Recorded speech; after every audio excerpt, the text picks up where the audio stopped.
Welcome back to Rural Screeners, and we are adding podcasting to our show. Are you excited about this, Beto? I certainly am, sir. We're uncovering new frontiers. That's right. We're going to be trying to find new ways to expand and reach new audiences. Definitely, for sure. Not to mention, it's cool kind of having this new equipment. This new setup. I mean, like you gotta love it. It smells like like brand new equipment. Absolutely.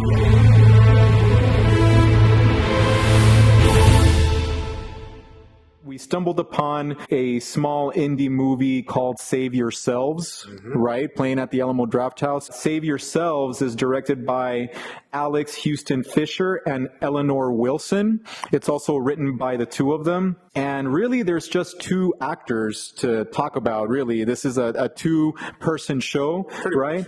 So Sunita Mani is playing the character of Sue, and John Reynolds plays Jack. Okay. And so, and this is a comedy sci-fi movie. And I'll be completely honest, I have kind of mixed feelings about this movie. It started off as very funny. I had high hopes for it. And then as it went through, it was starting to get a little weird. And then at the ending, it just kind of blew my mind. And I was like, great, another indie movie where I have to think and really take a step back, and it's open for interpretation. My goodness. But, I think that I agree that definitely the first half of the movie is pretty strong, and then the movie kind of ventures into some weird territory. So basically, this young couple, they live in Brooklyn. They're kind of caught in this weird, spot in their relationship, kind of like between complacency and trying to reignite their spark, I guess. Right, a little too comfortable. A little too comfortable, and you've been in a relationship before, what that's like, and I actually like that about the movie, but we'll talk about that later.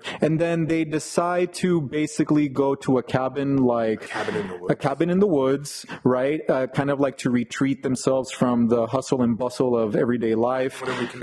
To reconnect, and they kind of make a pact that they're not going to look at their phones or look at computers or anything. They're going to completely detach from all that. Which is part of the social commentary and the major theme of this movie. Weird things begin to happen. I mean, I think that we can definitely say that it's an alien invasion happens. Right. Poofy aliens. Poofy aliens? They look like the critters from the movie Critters. They even say the word But critters. You never really get to see anything except the poofiness of these aliens. Something else which we won't talk. We won't want to spoil. Yeah. But it's the movie focuses on their relationship while in the midst of this alien invasion, and it's pretty funny, I mean, I found myself laughing at a lot of the jokes at the beginning of the movie because I really like the way that the movie kind of shows you what a relationship is like, when it's at its worst, when it's at its best, and when people fall too comfortable into it. And these two actors do kind of a seamless job. They have good chemistry. It feels very natural. You kind of like can relate to the idiosyncrasies and the weirdness that they're going through. Exactly. They do a really good job of picking up on the nuances and sometimes the banalities of being in a relationship, right? And attributing to a lot of that to distractions, and yes, and the angle they take in this movie is technology. Yes. And I want to add to the fact that I think that the characters are well defined. Like, he's kind of a goofy guy. Real goofy. And she also is kind of nerdy, but not as goofy. And she kind of grounds him a little bit. So it's interesting. Their dynamic is very interesting. And I think that as a comedy about these two people going through their relationship, I think that it works.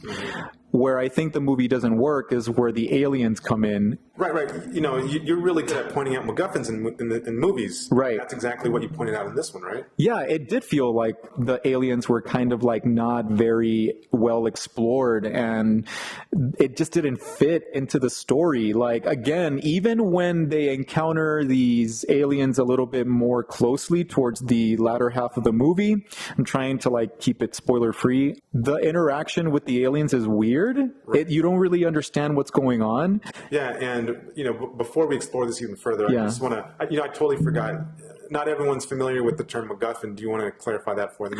Oh, yeah. Well, I mean, a MacGuffin, it's attributed back to like Hitchcock movies, I guess, for the first time. It basically is a plot device. It can be like usually an object, or it can be a person or an idea even in the movie that really functions to propel the story forward. That's where I don't know if the alien invasion is really the MacGuffin and, you know, when you assign it to that specific definition, but where I feel the alien invasion is kind of a MacGuffin is that nothing really amounts to the whole alien side of the, you know, story. Nothing really, there's not a lot of explanation with the alien side of the story.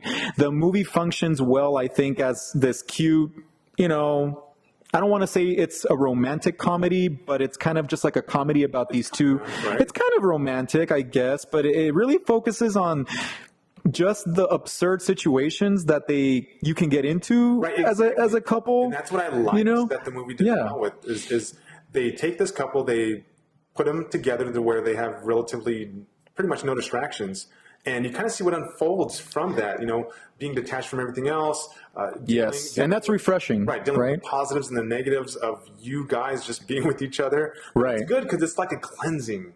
You know, It is. and I like that part of it. And, It is. You know, obviously, like you were saying, that the alien invasion is kind of like it's just there to propel the plot forward, but it's more about the couple.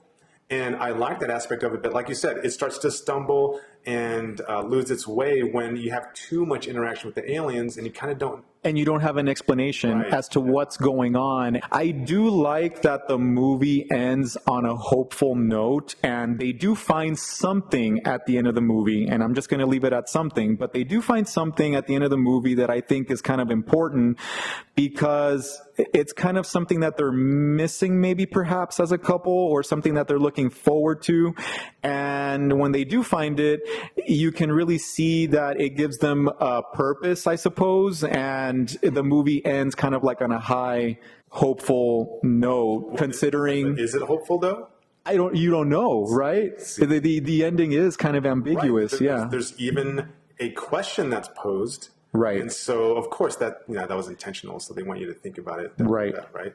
But it the way it was going, it had me thinking that, wow, this could turn in a certain way, and then suddenly, boom! I was like, that leaves an emptiness, a bad taste in my mouth. Yeah, it's a weird ending. It's definitely a weird ending. You know what's interesting also is the way that when they started to interact with these aliens, like while they're still at the cabin, it almost seems like it's a screwball comedy in a way.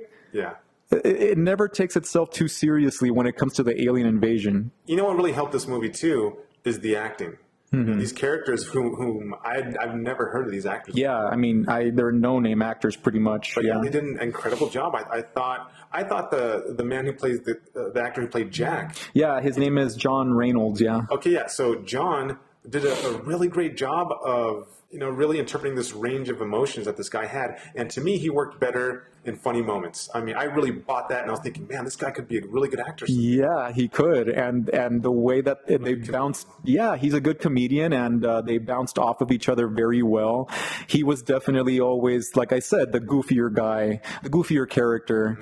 But yeah, definitely. Yeah. The what anchors this movie is those performances for sure. And the lady who plays Sue, I see her more as someone who would probably excel more at drama, but she did a great job in the funny scenes as well. And just overall, I liked their chemistry. It felt Yes. very, very real to me. Real rating time. Ratings, okay. Real ratings. So I'm not going to rehash a lot of the positive points, well, even the negative points for that matter. Right. So I'll just go ahead and say that this movie was a little uneven for me, had a lot of potential, fell flat. I'm going to give it 3 reels out of 5. 3 reels out of 5, eh?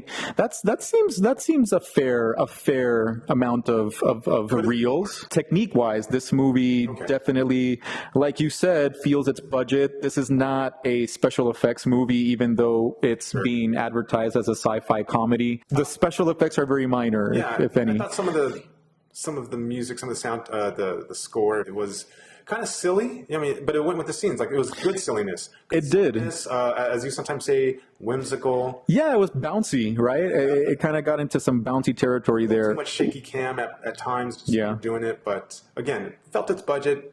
But I get it. It's an indie film. I'm not expecting Avengers. Right. Because I enjoyed the organic relationship and the acting and the comedy, I wish that there was more clarification when it comes to certain things in the movie, but I'm going to give it 3.5 reels out of 5. Again, nothing to run to the movie theater for sure, That's but exactly how I feel. Right. I had even written that down, that it's not a movie you want to go to the theater to pay for, but maybe you would consider renting it for $3.99 on Amazon Prime. all right, that wraps up our review of Save Yourselves. Right, and I hope this was a successful podcast. I hope you guys like the new setup. Yeah, Absolutely. Let us know what you think in the comments down below. I mean, whatever you want to say. If you think we should ditch this, we may not, because this was expensive. We are not going to ditch this, but let us know what you Let us think know, and maybe we'll make some recommendations. about Save Yourselves, and also let us know if you have any recommendations as to what you would like us to review moving forward. We were debating whether we wanted to do like some classic films maybe, or just stick to like Netflix fare. Amazon, HBO. Yeah, look us up on social media. We're on Facebook at Real Screeners and Instagram real.screeners. Don't forget, always, we do ask you guys to please subscribe to this channel and hit that bell button so that you'll know every time we upload a video. And I almost forgot, stay tuned for our next Real Take on Movies series. Who knows?